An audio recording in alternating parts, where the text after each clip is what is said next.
If healthy hair is something that's really important to you, I encourage you to take home something from that ABC line. And this is why. Every time you wash your hair, you are throwing off the pH balance of your hair.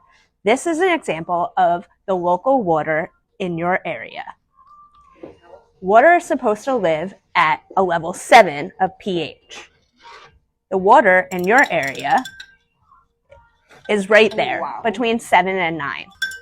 By introducing one product from the ABC line, you are going to balance the pH all the way back down to healthy hair.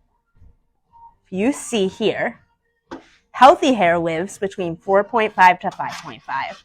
I've taken the leave-in treatment from ABC and I put it right into that water. And you can instantaneously see that pH drops. Wow.